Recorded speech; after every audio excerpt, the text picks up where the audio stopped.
All right, guys, welcome back to part 2 of the Elimination Chamber recap. We were kind of we got booted off the air there. I don't know what happened there. I think honestly I just hit a button because we're just doing it on the phone. But we left off. We were talking about the SmackDown Women's Championship match. So Alexa Bliss and Naomi, really good back and forth match. We saw some high spots. We saw some. Let's talk about the scary spots. The botched finish by Naomi on that scared the crap. I mean, literally, if she landed on her arm wrong, you can literally break an arm on something like that. I mean, when you do a high risk move like that, there's a greater risk of yourself being injured and your opponent being injured. I mean, it was one of those things that I think it was a sloppy finish, but you know, sometimes you'll have that. Yeah, I mean, regardless, I mean, the split leg moonsault is awesome. If the botch, I wouldn't even really say it was on Naomi. I would say it's more of on Alexa because she was kind of rolled over on her side. And I think she was trying to get over there in time because she didn't think Naomi probably could hit. Oh yeah. I didn't think she'd be able to hit it that far, but yeah, no, she was a little bit of a botch on both, both ends. Rob Van Dam type. Exactly. By the way, Rob Van Dam still has probably one of the best split-legged moonsaults ever. Oh, agreed. Yeah, that's the first time I saw the moves from RVD. Actually, when they did the Raw Invasion thing. Do you know who the first person ever took the Van Daminator was? I have no idea. Scotty Riggs. Scotty Riggs. There you go. He's a cool dude. I know. You're like buddies with him. Yeah. So, yeah, Naomi is your new SmackDown Women's Champion. Super pumped, super happy for that. And it goes back to one of those things where, like, you know, I look at it as, like we looked at with Goldberg and Brock Lesnar, is, yeah, we didn't really see Alexa Bliss dropping the title, but she did, and we didn't expect it. And we can't say that WWE is predictable. So that's kind of cool, so congrats to her. I didn't even put 2 and 2 together, but her hometown is Orlando, where WrestleMania is being held, so she'll be at least, granted she doesn't drop the title. Before then, she'll be going into WrestleMania in her hometown as the champion, so that's really cool there. The question is, does she hold on to it, and who would she lose to? That's the thing, I think we got to see how the WrestleMania card shapes out. Obviously, Becky got a win tonight. And then here's the other thing. Will they put it on a pre-show? What if they put on a pre-show match? Will there be a big outcry on the fact that she's on a pre-show instead of on the main one? I don't know. I honestly... Because weren't both women's matches for Royal Rumble on the pre-show? No. Actually, Sasha Banks was on the pre-show. And another tag match was on the pre-show, but Bayley and Charlotte kicked off the Royal Rumble. So I think those are always going to be like the best spots on a big card, either the opening bout or the main event. Honestly, just because you want to, that first music that hits, gets the crowd exactly. So they obviously, if you're in the opening bout, you got to think that the company puts a lot of faith in you to kind of keep the crowd going. Exactly. So yeah, there's that, and then we obviously had the Chamber, the Elimination Chamber for the WWE Championship. Looks fabulous. Yeah, so they did some redesigns. Oh, how about the fact the ring posts tonight weren't LED? Yeah, we didn't get the LED ring aprons or the LED ring posts, which I love. I'm not a huge fan of those. Maybe because I'm old or I don't know, but I think they're cool for like special events like WrestleMania, maybe SummerSlam, like that. I get it. The first time I saw it, like NXT had it. Yeah. So I mean, if they want to keep it like an NXT thing, that's fine. So I'm wondering if Raw tomorrow night, if they will still have the LED or if they will go to like this style. Yeah, it's very interesting. Yeah, I would say they probably still do LED. I think if anything, maybe SmackDown would change just to keep a little bit different from WWE.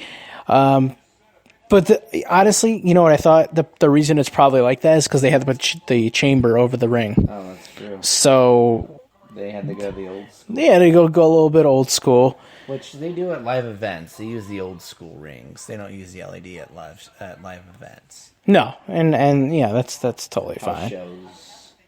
It's a nice little change, you know? Nice little change just to see old school. But the house show we saw was so much better than the Raw house show I saw a couple weeks ago. Was that the one we went to in PA?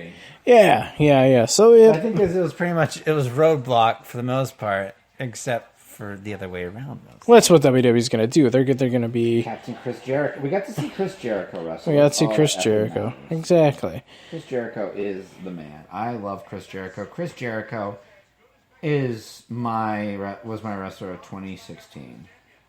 That's true. Do you know a funny fact about Chris Jericho? He was not in the Elimination Chamber match tonight, which we're going to talk about now, just to finish up this show. Well, what if he would have been in the Elimination Chamber? He would have lost, unfortunately. Probably. Yeah, he does the job very recently. He's got to defend that U.S. title though. He does. Do you know he now has he's held every title now the WWE has had. Yeah. Except for the new Cruiserweight title. Well, then what was that? You don't like the Cruiserweight title? Why do you hate everything new? Let me ask you this. You do. You're old. I love the new Elimination Chamber. Why do you hate the Cruiserweights? They're boring. How are they boring? They just bore me. They have no charisma. They're terrible on the mic. I don't know. But they're great in the ring. Isn't that why we go to the events, to watch them in the ring, or do we go there to watch them talk? I just am not a fan. Sorry. I'm just busting your balls. It's fine. I like Cedric. We like Cedric. Yeah. I mean, like Brian Kendrick was cool. I love the old Brian Kendrick when he was kind of even crazier. Yeah, he's kind of crazy now. That's for sure. But I mean, other than that, I don't know. Just not feeling it.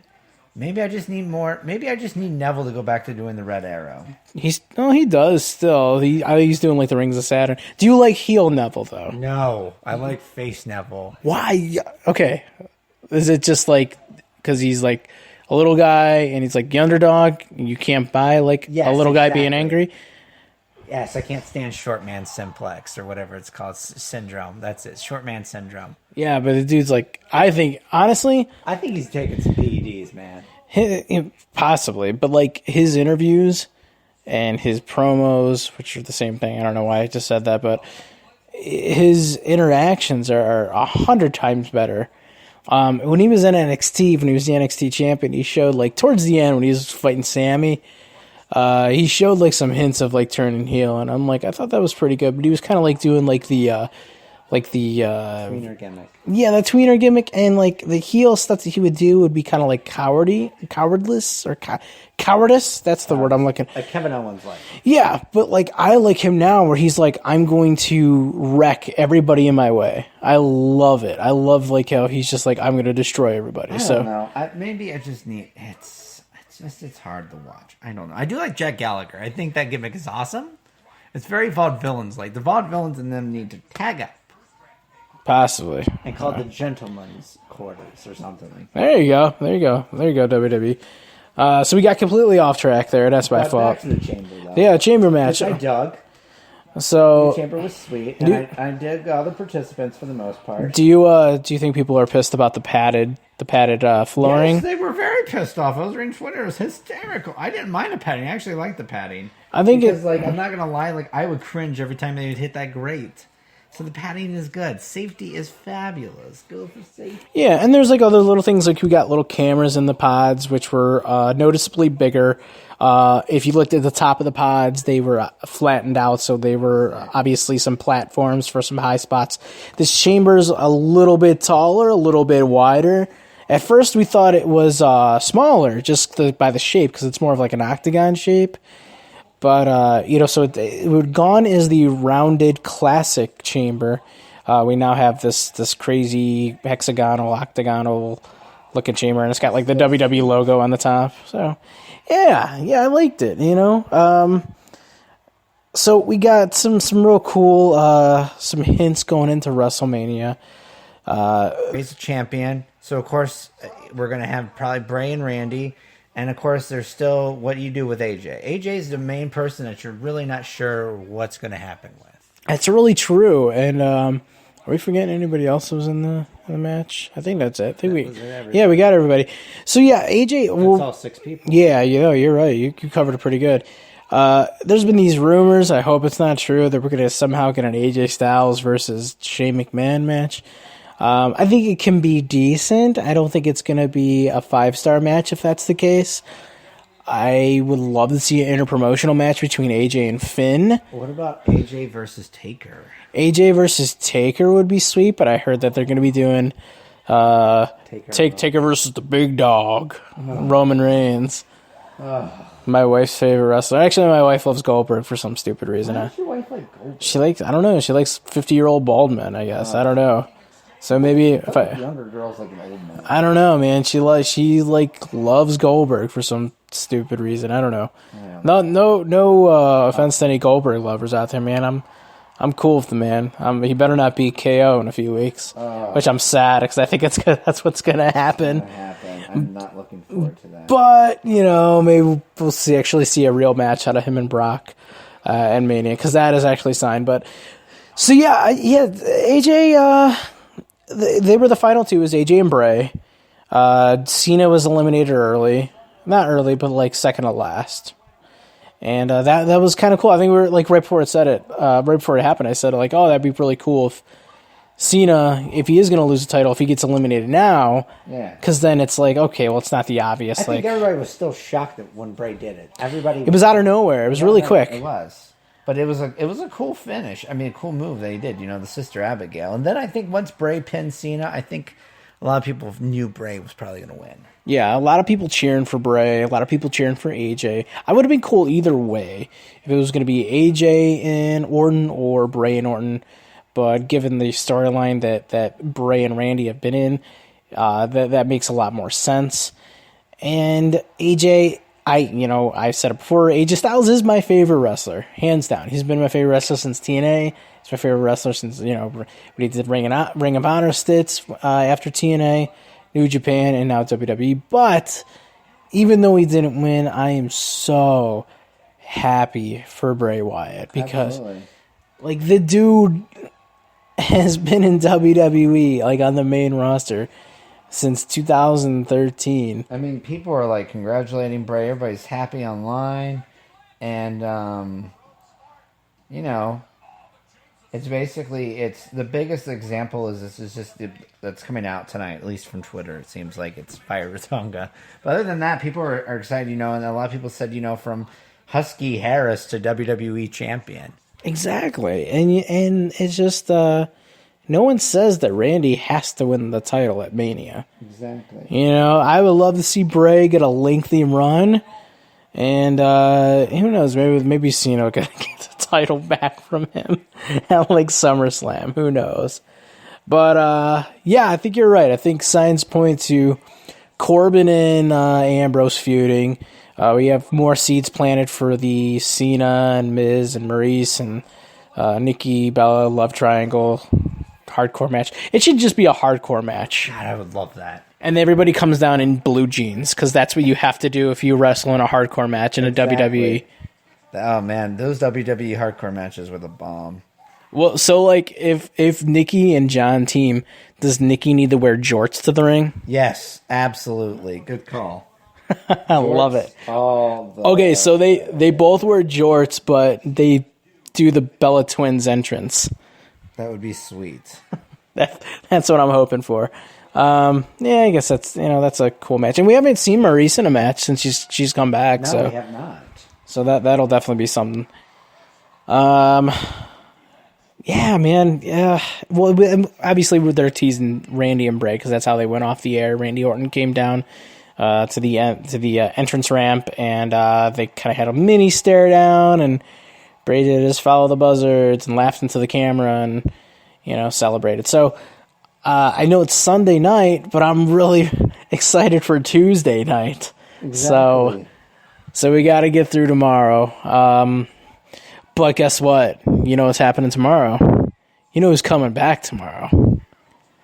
Emelina. I'm not going to lie to you. I have been Twitter all week has been Emelina's coming back tomorrow. I think everybody has been waiting for Emelina to finally make an appearance.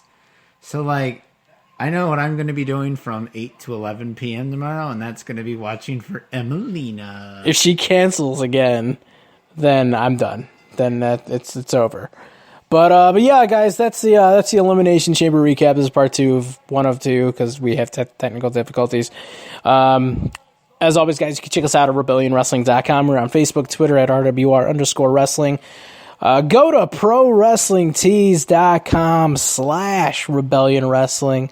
Get yourself a sweet Rebellion Wrestling t-shirt. We got our Lucha t-shirt. We have our 1984 t-shirt. We have our sister show, the Hardcore Geek Podcast. We have a t-shirt on there for them, too. So everything's under the Rebellion Wrestling banner at prowrestlingtees.com/rebellionwrestling. Helps us keep the lights on here and helps us watch professional wrestling and eat pizza and do stuff like that. So Exactly. Chase, I will probably see you back here at Fastlane. Yes. You'll be back for Fastlane. Joe Dub and I will be picking up the show this week. We're going to be talking some more professional wrestling. We're probably going to do the show on a different night. We might do it on Wednesday night, so probably do a double show between this and Hardcore Geek Podcast because myself, I'm going to be going to AIW's Walk the Plank event here in Cleveland, Ohio this Friday night. We're going to be seeing some great wrestling. We're going to see stars such as Joey Janela, everybody's losing their mind about. Swoggle, Britt Baker. We're going to be seeing Ethan Page and Alex Daniels. Nice. And Josh Prohibition. Commander Cody on Friday night. You're going to go see Commander Cody. I'm going to go see the Country Blues guys saying Hot Rod Lincoln. There you go. You're going to do that. I'm going to watch the dudes in their underwear fight each other. And it's going to be a lot of fun. But guys, if you're going to be in the Cleveland area, definitely hit it up. Go to AIWrestling.com, get yourself some tickets, and come say hi to me. And I'll give out free high fives and business cards. So yeah. Yeah. That's a deal. High fives and business cards. You can't go wrong with that. No. Chase, where can we find you online? Twitter, ChaseM262, or Facebook at Chase Merriman, or at Indeed.com. Just look up for my resume. I am available for work. If you are hiring, I am great. I am reliable. I have a great work history. So you can find me on Indeed as well on my resume. Just type in Chase Merriman, I'm sure. But yeah, that's the 3 platforms that you can find me. That's right. You can find me on Twitter at Mr. Showtime84. And obviously us at rebellionwrestling.com. We're there. We're on Twitter. We're on the Gram. We're on the Facebook. We're on the YouTube. We're everywhere, guys. Everywhere. We're everywhere. For past episodes, go to iTunes. Download, subscribe, all that fun stuff. And interact with us. But yeah, tune in this week. Tune in this Wednesday. Myself and Joe, we're going to be talking some big time wrestling, and then hopefully I'll have some cool interviews for you guys next week from some cool local talent. Other than that, for everybody here at Rebellion Wrestling and the Stolen Show Network, I want to say thank you for listening. Thank you for tweeting with us. Thank you for being you. We love you. We'll see you next week. And good night. Peace.